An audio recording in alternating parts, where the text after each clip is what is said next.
This is the Hub on Hollywood. I'm James. I'm Jamie. And we love movies. James, this is possibly the children edition. James cannot actually see me right now, so there might be some, visual surprises going on in this week's episode. If you want to watch us on YouTube, that'll be the most entertaining place. Hi, James. Hey. Yeah, I can't see you, but I feel like I can see you. I've seen you enough so I can imagine the camera is you. Right. But it's good to hear from you. Uh-huh. Okay, excellent. We've got a ton of things that we were talking about today. A ton of things. We've got a dozen topics that we're going to get through. All of it is absolutely necessary for our listeners and our viewers to know for their daily lives, correct? That's not vague at all. Well, yeah, on today's show, we were talking about Regal Cinemas. They closed all their movie theaters in the U.S. and in Britain last week. And Patty Jenkins, the director of Wonder Woman, she has some dire words of warning for all of us. Also, some shocking news. Jamie Foxx apparently in talks to reprise his role as Electro, not in the Andrew Garfield Spider-Man-verse, but in Tom Holland's Spider-Verse. And so how is that happening? Yeah. We're going to try to get down to the bottom of it. Casting calls, and we have reviews. We're reviewing Ava, shot in New England, Massachusetts. Not sure exactly, but Hubie Halloween was definitely shot here, in Massachusetts. So we have a lot of good stuff on this episode, but again, thank you so much for tuning into this week. We are on YouTube. Please subscribe, please smash that like button, leave a comment down below. Have you seen any of the movies that we're going to talk about soon? Did you like it? We'll predict what you said. Also, we are on social media at Instagram, on Twitter, at Hub on Hollywood. You can listen to us on every major podcast streaming service, on iHeartRadio, podcast on Apple, and Spotify, all that stuff. So much fun. Wherever podcasts are heard, you can find us, and you can find our beautiful faces on YouTube. But first, breaking news. We're constantly keeping people updated what's going on with the movie theater industry. We're in the midst of this pandemic. We're how many months in? 6, 7, 8 months into it's been 6 years, so global pandemic. That's what it feels like. That's definitely what it feels like. And the movie theaters have been clawing on to life. They're just clinging on to the last rungs of hope. AMC is back open, Regal is back open, but now one of the big three is calling Uncle. James, tell us what's going on here. Yeah, so Regal Cinemas actually, they have decided to close their doors. They are the second largest movie theater chain in the country, and the parent company, Cineworld, they say that they're temporarily closing its 663 theaters in both the U.S. and in Britain. Two main reasons why. There's a constant delay of films that are just being pushed further and further back to 2021, some of them 2022.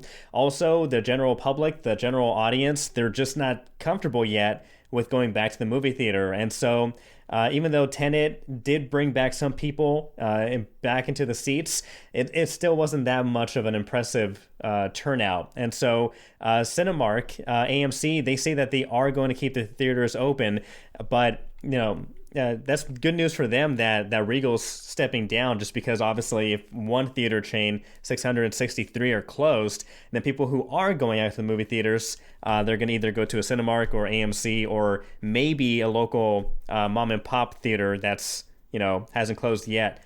But as we were just saying, so many delays of movies. When it comes to James Bond, they just said that the latest James Bond, No Time to Die, that's being pushed back to next year. Dune was supposed to come out in December. That's getting pushed back until next year. Black Widow, West Side Story, domino effect.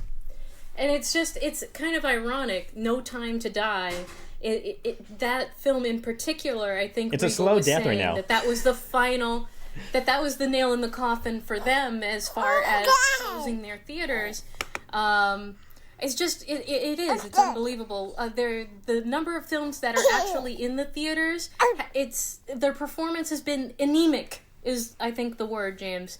So it's not really what the industry was hoping for, though it's not as bad as they thought it might be as far as worst case scenarios go, but it's definitely not enough to keep it going. We were my husband and I were talking about how they just absolutely must be hemorrhaging money because we went to the AMC near our home, and it was a ghost town. Like, I think we've talked about it a little bit before, where, you know, to me it just felt sad. It just felt sad because you don't want to go to the theater and have no popcorn and no drinks and no food, and it's just, you know, what do you do? What do you do from there?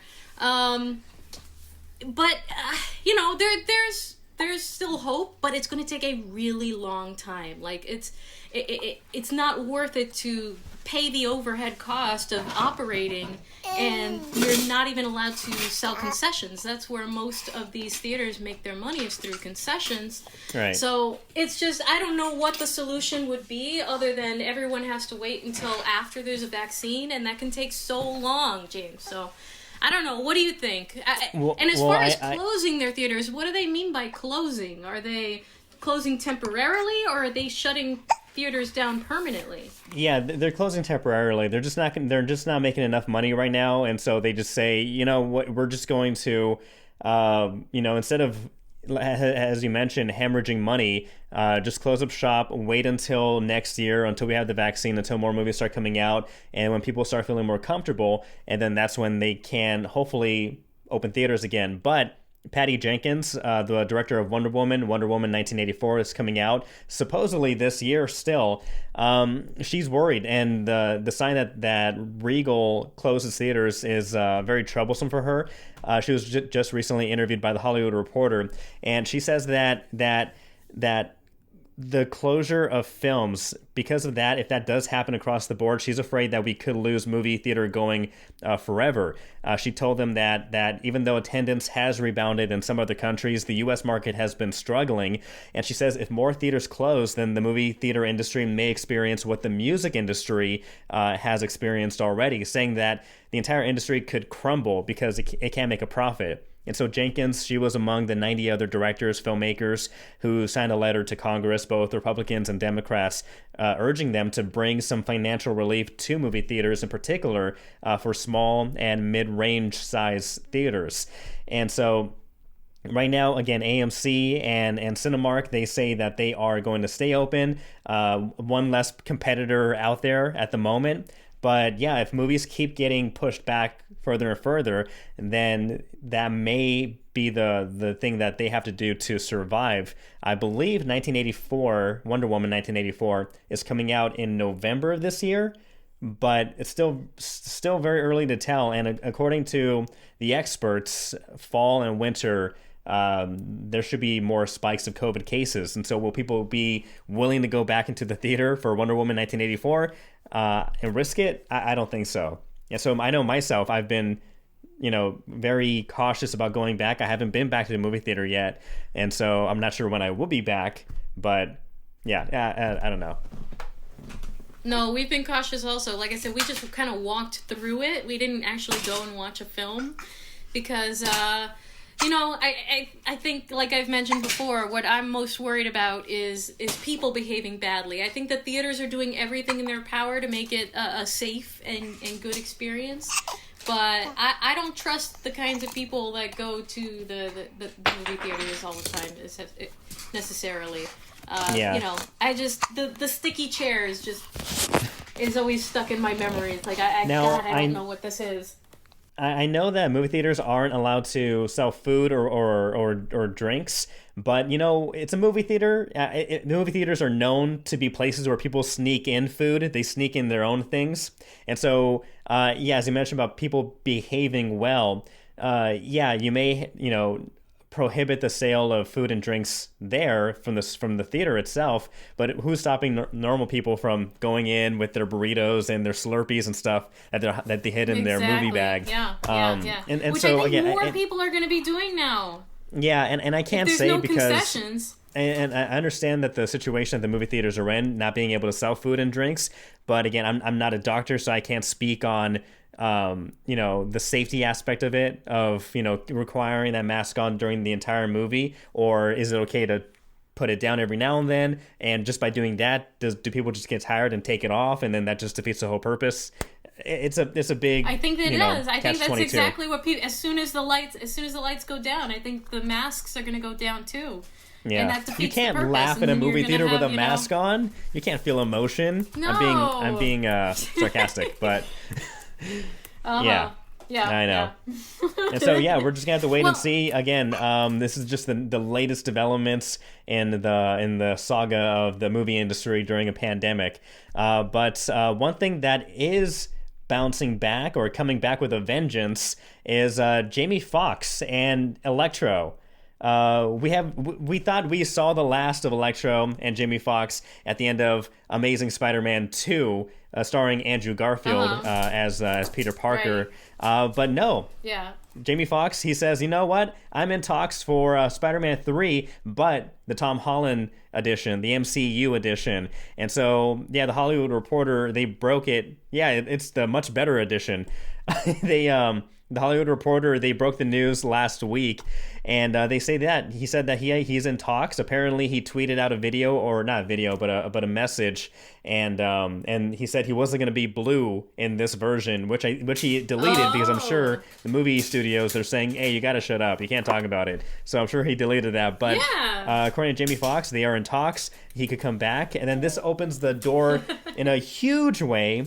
Speaking about multiverses of madness, where does the MCU go from here? Are they going to be playing heavily into the multiverse theory and somehow get the Amazing Spider-Man Electro into MCU Spider-Man universe? What do you think?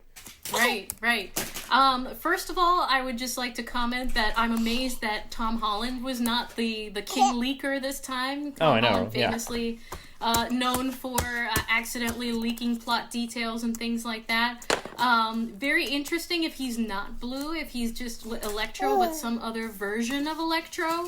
Yeah. I think he did a very good job playing the character. But yes, it does open up all of those multiverse theories and possibilities, and I mean, it's just absolutely brilliant, don't you think, James? It is absolutely brilliant to introduce that idea, because now you can have these movies into perpetuity. You can have any kind of anything happen, and then they just reset the universe, or this is this version of the character and it's this version of the character. So I'm really looking forward to how they do that. Now, do you think that if they're bringing back an Andrew Garfield villain, will we see Andrew Garfield or other iterations of the Spider-Man character making their way into the MCU as well? And then we have multiple Spider-Mans, and then it's just like that meme of Spider-Man pointing at Spider-Man. I feel like they're making their way towards that slowly but surely, just so they can have that one meme moment.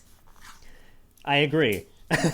No, but basically, I do think, this definitely solves the problem of, the reoccurring I'm not sure if it's a Batman problem, but every so years we get a new version of Batman, and I think people get tired, or they think it's it's just another cash grab, and sure, that's always a possibility, but I think people get tired of different versions of Batman. This opens the door of there can be a million of them, and if this one isn't your cup of tea, then the next one could be. And I'm not sure if we're going to see Andrew Garfield, but it does open the door for sure. I'm sure Tobey Maguire would also be in talks for that too, if they did a real life multiverse kind of a thing. And so that would be interesting. Yeah. It would be cool. Or funny if there was in the Doctor Strange 2 Multiverse of Madness, if Doctor Strange is talking to Tom Holland's Peter Parker, and then to explain the multiverse theory, he goes okay, well, let me open up this spiraling window really quick. This is Tobey Maguire, not really, but Peter Parker, and this is Andrew Garfield's Peter Parker, and maybe they're just viewed from a different angle or whatnot. Or maybe they interact, but yeah, this opens the door, I think, a lot. How heavily they're going to go into it, that's going to be that's up to debate. That's up to be seen, left to be seen. And so I don't know. I'm just excited. I wasn't a fan of the character. I liked Jamie Foxx's portrayal of it technically, the writing for Electro, the character that was created, that was written, what he had to work with, is terrible. Is terrible, and it was no shocker, no pun intended, why the movie didn't do so well at the box office and critically too. And so I'm glad that he's getting a second chance. I did like the concept and the look of Electro. So I'm down for that. But again, as long as they change the character or his backstory, I don't know how. Just fix that. Terrible writing. They'll modernize it. They'll modernize it in the way that I think the MCU is so good at. I want to know we know who a lot of the writers are, but these are the people who you want writing for you, okay? Star Wars. If you need a writer to pull together a series of movies or anything like that, or to weave together a storyline, or work with an ensemble cast, like Marvel does it better than anyone else. They do it absolutely better than everyone else, and I just want to leave that out there. Also, Jamie Foxx, I am a big fan of. I'm going to take a second. Okay, so I have a quick Jamie Foxx story, James. Yeah. The year was 2005. It was the MTV VMAs in Miami. It was right after Hurricane Katrina had hit Miami that they had the VMAs. And I was there.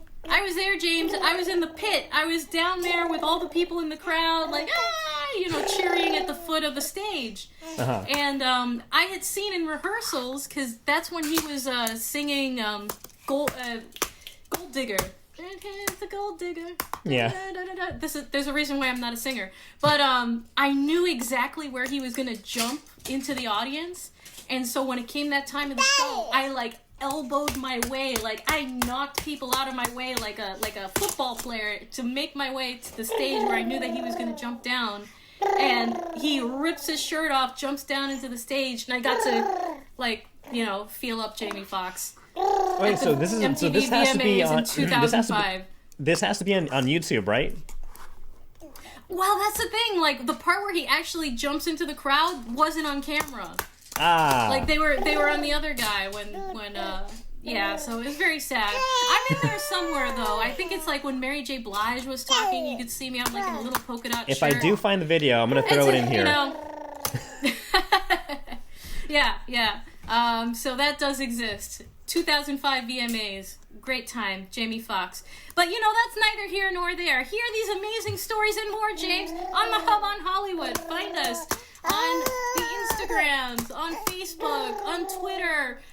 Just search Hub on Hollywood. Like us, share us, comment, join in the conversation, tell us what you want to talk about. And they can also listen to us, right?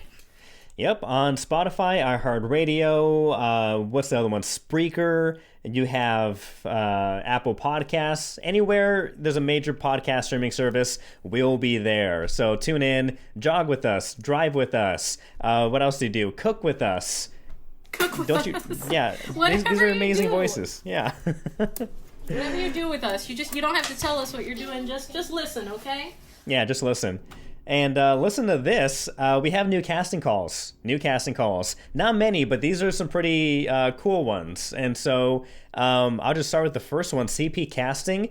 They're searching for stand-ins for a new Netflix feature film. Now, this is the same casting agency that worked with Hubie Halloween, which we will be reviewing shortly. But the descriptions of this, they include a female lead, light-skinned Caucasian to appear between 24 and 30 years old, 5'7", light red, light auburn, dirty blonde hair. We'll put all this up on the video too, but also looking for another female light-skinned Caucasian between 50 and 65 years old, a male lead, a light-skinned Caucasian between 30 and 35, an African American man to appears between 35 48 years old, very specific. So so check this out. CP Casting. Apparently they're paying $208. They range from $208 to $390 for which lead. These are feature leads, so the main actors. You're gonna want to send your resume, your headshot, your height, your weights, all that to jbstandins@gmail.com. jbstandins@gmail.com. All right. Very cool. It's very cool to be a stand-in. A stand-in is different from an extra, James, because a stand-in is you are there for a specific actor. And while you don't get on camera, you helped the director to set up every scene. So they make you stand there so that they can plan where the cameras are and how everything's going to go. And then the actors come and replace you. So you get to be in pretty close contact with the actors, with the primary crew there, and it's a really fun experience to see, how they do everything. And stand-ins get a lot more work. They usually need you for the entire time that they need that actor, they need you. So that's like a month or more of work, and so that's a really great opportunity if you want to get in to be a stand-in. One other casting to tell you about from CP Casting, they are looking for a 6 to 9 month old baby for a Miramax movie. They're looking for singles, twins, triplets, male, female, any baby who looks 6 to 9 months old to play an on-screen baby that should look like the baby between these two actors, between Chloe Grace Moretz and Algie Smith. And I got a couple of pictures there of the two actors. You can see it on YouTube. So they're looking for a mixed race baby, essentially between the ages of 6 and 9 months old, to work a couple of days How at old the is end of Desi? October. I can hear her. Desi, I know you can hear her. Desi is 9 months old today. Hey, she could fit there. She's 9-month that's anniversary. barely the cut. Yeah, barely the cut. She's the right age, but unfortunately, I don't think she can. She goes for half black though. She might, a little bit, but I don't know. I've already actually submitted her photo for to work in the film because they're looking for a lot of babies that are about that age also. I'm not sure what kind of scenes they'll have, but maybe they need other babies to be along with the main character's baby. So, hey, you never know. Sometimes even mixed race babies come out like one way or the other. They're either all white or all black. So, hey, go ahead and submit anyway, and you might get a fun opportunity to do something like that, Desi. Desi, you want to do that? Do you want to be in a movie? Yeah. You want to try? Let's see your best acting. No, never mind. Okay. I'm sure it was great. I couldn't see it, but I'm sure it was great. Yeah, she's been acting this whole time. She's been here and she's been a very good baby.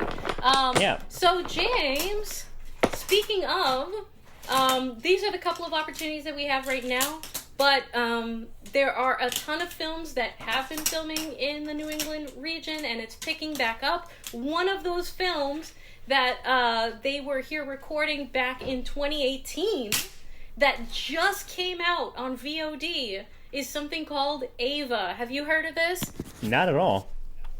Not at all. Okay, so I watched it.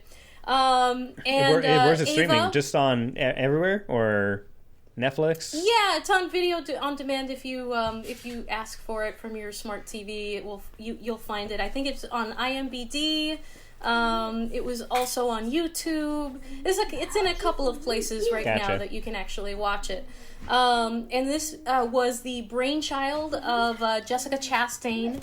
It's one of these like assassin thriller movies that we've seen, like the Jason Bourne movies, and then we've seen kind of a lot of iterations of this kind of film. And I think that this film, it really struggles to find its own identity. But let's try to give you the quick synopsis here. It follows the story of Jessica Chastain's is the main character, a redheaded assassin who we meet at the beginning of the film is the best at what she does. They're always the best at what they do, James. And we quickly learn that she used to be a valedictorian. She used to have this great life, that she grew up in Boston and she still has a family there, but then she fell to drugs and alcohol, and eventually joined the army, became a mercenary, got recruited by this group that sends her all over the world to assassinate people. It sounds kind of interesting on the face of it, but James, I do not recommend this film. Unfortunately, even though I'm in it, there's a scene where they're they're at a gala or something like that. It was filmed at the Christian Science Building in Boston, and you can see me drinking at a bar for 3 seconds behind Jessica Chastain. Oh, what are you drinking? A fake drink that I didn't know at the time. You're not supposed to drink the fake drinks because they put like coloring Poison? and stuff in it. So I almost poisoned myself, but I was really thirsty. But anyways, so the main character, whose name is Ava, is an alcoholic, right, James? Right. They do not let you forget this fact for 1 second in the film. So she's you were drunk. She's like a struggling alcoholic who's also a hitman spy. Right, exactly. And she gave up alcohol to become and then she's like, tell me, like, there's a scene where she needs to kill somebody with like a sniper rifle, and she's about to do it, but then there's like a shot of tequila, and she's like, oh no, which shot do I take? I can only take one. And then James, you have no idea how close you are to the reality of this film, okay? That is hilarious, but it's also I think it's very, very poorly written, because every single scene they're like, well, you used to be a drunk, well, now I kill people. Like, wouldn't you rather be a drunk who doesn't kill people than a non-drunk who does kill people? Like, I don't understand the rationale behind why she wouldn't want to go back to being an alcoholic. Why would you rather be a person who... And she's not even, like, a happy assassin. Like, she questions what she's doing, and... there's a lot of famous people in this movie. There's Colin Farrell, there's John Malkovich, Gina Davis, Common, the rapper. There's an all-star cast, but the writing, it's very slow-paced. It's kind of garbled. I don't understand the logic of the film, and it just I feel like she really struggles to give this character personality that we would actually care about. But it was filmed in Boston. You get to see a lot of very cool Boston locations, including Boston Sand and Gravel, which is in the finale of the film. So I mean, watch it for that. Watch it for me drinking and almost poisoning myself at a bar. So how much money as do far I need as to the pay story itself, to see parts of Boston to watch this? it was $10. It was $10 to buy, and I think it was like $6. Now be honest, do you recommend? Is that $10 worth? Oh, I kind of want my $10 back, James, but I'll let you be the judge if you watch it. I mean, if you get residuals, I'll pay the $10 if it sends a check to you. I don't. So just send me the $10. Yeah, send Jamie the $10. Save your money. Send Jamie the $10, and you'll feel much better. I'll put my Venmo information up here. But anyways, but speaking of a movie that was filmed in Boston that I think is worth the money, Hubie Halloween, take it away. Okay, well, you shouldn't let me take it away, because I don't think you should watch this movie. It's on Netflix. It's on Netflix, and so if you have Netflix, you can watch it and technically not pay for it. But I'm not a fan of this movie. I'm not a fan. So basically, Hubie Halloween filmed. It's supposed to be taking place in Salem, starring Adam Sandler, written by Adam Sandler, as well as Tim Hurley. Basically, Hubie Halloween follows this hometown figure who's mocked by kids and adults alike. But this year, something is going bump in the night, and it's up to Hubie to save Halloween. Where do I begin with this movie? Yeah. It's a lot. It's a lot, you know. It is a lot. All right, you tell me why you don't like it, and I'll tell you why I do. Okay, it is a hot mess. It is a hot mess of a movie. One, I am not in love with the main character, Adam Sandler, Hubie Dubois. The voice alone, the mumbling throughout the whole thing, it took me out of the movie. I could hardly understand Adam Sandler half of the time. It was so over the top, and for me, I didn't know what demographic this movie was looking for. Is it a slapsticky, fart gags for kids, or is it this gross kind of weirdly violent movie for adults? This movie relies so much, in my opinion, down. on fans Yeah. of Adam Sandler because they bring in a lot of reoccurring characters and actors from previous Sandler movies, and I think that's like the strength of it. And a lot of other fun actors in it. That's the strength of it. But the writing, the story, the ending, all of it was not my cup of tea. What about you? What you liked it? So what did you like? Well, it grew on me. It grew on me as I was watching it. Like in the beginning, I think I felt exactly the same as you. It was like, oh, I don't like that voice, and this is just kind of weird, and all of that. But what I really did appreciate it were like the evolving jokes throughout the film. So he's got the Swiss Army thermos that, you know, you think it's kind of like funny but normal in the beginning, but no, throughout the film you find out that like, no, this really does like everything. It's an Inspector and there were Gadget just a bunch thermos. of gags. Yes, it was an Inspector Gadget thermos. And then there were just you know, there were a bunch of gags that I think evolved throughout the film that actually made me laugh, and I was surprised. There was the things that like the kids are throwing at him at the beginning. It's wherever like, he's you know, traveling. normal things like eggs, and at the end it was like flaming spears and like all kinds of crazy things. I like the dirty shirt on his mom gag. How every single scene that you see the mom, every shot she's wearing a different dirty shirt. That she supposedly got at the Salvation Army or whatever. Yeah, you know, I just think that there were some twists and turns in the mystery of the film that were better executed than some actual mystery movies. So I just wanted to give it credit there. But you're right, there were a lot of if you want to go for the nostalgia factor, if you want to go for all of the cameos, like, it's entertaining as far as the cameos go, and they really brought it, like the Maya Rudolph and the other guy whose name I can't remember right now in the car, like Tim Meadows. Tim Meadows licking the face in the costume, like that made me. Oh yeah, there were funny parts. Yeah, don't get me wrong. Like the part with Shaquille O'Neal and his wife, that was really funny. Shaquille was great. I don't want to. I'm not sure if we're going into spoilers, but he was great in his role. His wife was just as funny, and there were reoccurring gags. I was not a fan of the thermos. It was just like the plot device, how to solve this problem. Whatever you need, it's here.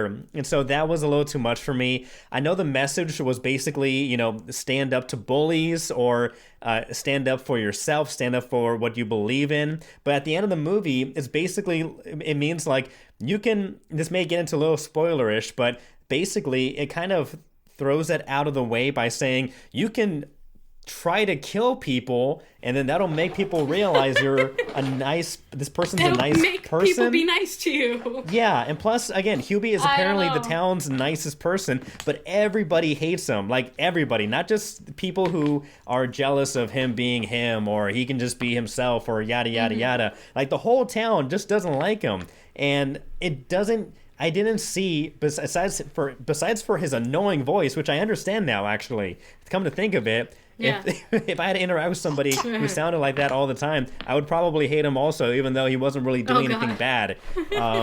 But this on IMDb, it's not getting good ratings. 5.3 out of 10. I think that's about right. Again, Kenan Thompson. You have Kenan Thompson. I think he was severely underutilized. Kevin James. I think that again, one of Adam Sandler's friends that are always in his movies. I think that well is a little dry. Okay, Steve Buscemi was fun. Again, I just thought the plot, and I could talk about this a lot, but I don't want to give away all these spoilers. But I wasn't a big fan. Yeah. But again, I also don't have a family with a little kid. I'm not sure if you saw it with Nikki. Yeah. I did. And so as a family, you know, I could see that being those really childish, fart gags and things like that. Like, that plays really well to the 4 and 5-year-old crowd in my house. But yeah, I mean, I think they were going for trying to have a little bit of something for everyone. I don't think it was the best Adam Sandler movie or you know, the best Halloween movie or anything. By far not the best. However, it was entertaining enough, and I think it was a good family film. And so, you know, I give it let's see. I'll give it like three shirtless Kylo Rens. No, maybe like 2.8. 2.8 shirtless Kylo Rens. Out of 5? That's what I give it. How many? Out of 5. Out of 5. Because Okay. I have a weird system. Yeah. Yeah, I'll go with 5, 10-ish out of 5 out of 10. It's not his out of worst 10. work, but it's not anywhere near his best. I Okay. was expecting more. I was really expecting more until I saw the trailer, which showed the way he was speaking. Yeah, as soon as I saw the trailer, I'm like, okay, this may be a flop, and you decide. I don't know. It's on Netflix. If it's on Netflix, so if you have it, watch it. If you don't have Netflix, I will not subscribe just for this movie. I think that's fair to say. Mm-hmm. Yeah, no, absolutely. I think it's worth giving it a shot. What do you think? Do you think it's funny? Do you think it's not funny? Do you like that style of his gags with the weird voice and all of that jazz? Are you gonna watch it with your kids? Are you gonna go outside and do something better? I don't know. Let us know. What are you wanna going to hear do from tomorrow? you. What are you eating for dinner? Let us know. Exactly. Yeah. Anything you want to tell us, we're here. Yeah, you can hanging tell out. us. You can tell us on our Facebook. If you have not liked our page, we are on Facebook at Hub on Hollywood. You can also watch us there if you're watching us on YouTube or listening elsewhere. Please share, please like. That always helps. If you're watching on YouTube, subscribe, like, comment down below. Also, we're on Instagram and Twitter at Hub on Hollywood. Join the conversation. Let me know. Should we Hubie Hollow see this movie? Oh, come No, on, James. it was terrible. I'm not proud. I'm not proud. Cringing for But you. yeah, thank you so much for watching this episode of the Hub on Hollywood. Let us know what you think. That's a good one. And yeah, for this week, I'm James. We'll catch you next time. I'm Bye. Jamie, I think. And this is Desi. And Nikki. See you next time. Bye. Are you done? Bye.